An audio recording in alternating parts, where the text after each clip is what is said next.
ஜாதகத்திலேங்க லக்னத்துக்கு கேந்திர ஸ்தானத்திலேயோ அல்லது லக்னத்துக்கு திரிகோண ஸ்தானத்திலேயோ, கேந்திர ஸ்தானம்னா லக்னத்திலிருந்து 4ஆம் பாவகம், லக்னத்திலிருந்து 7ஆம் பாவகம், லக்னத்திலிருந்து 10ஆம் பாவகம் கேந்திர ஸ்தானங்கள்.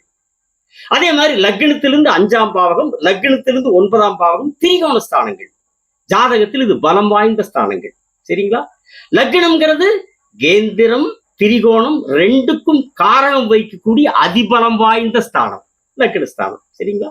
இப்படிப்பட்ட அமைப்புல கேந்திர ஸ்தானத்திலேயோ அல்லது திரிகோண ஸ்தானத்திலேயோ ஆட்சியாவே இருந்தாலும் சரி, ஒரு கிரகம் ஆட்சியாவே இருந்தாலும் சரி, அல்லது உச்சமாவே இருந்தாலும் சரி, பலம் வாய்ந்த கேந்திர திரிகோண ஸ்தானங்கள்ல ஒரு கிரகம் ஆட்சியாவே இருந்தாலும் சரி, உச்சமாவே இருந்தாலும் சரி, ராகு கேதுவோட சேர்ந்திருந்தா அந்த கிரகம், அந்த கிரகத்தினுடைய தசை வர்றப்போ அசுவ பலன் தந்து, ஆகாத போகாத பலன் தந்து.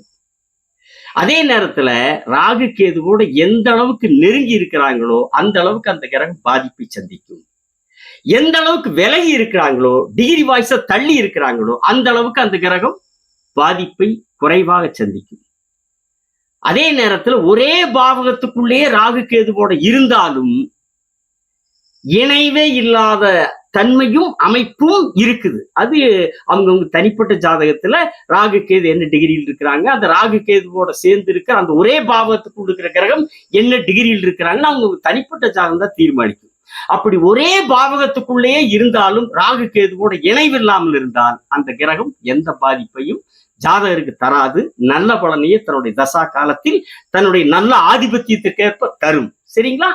தொடர்பு கொள்ள வேண்டிய எண் 78 45 170 353 7845 170 353. வணக்கம்.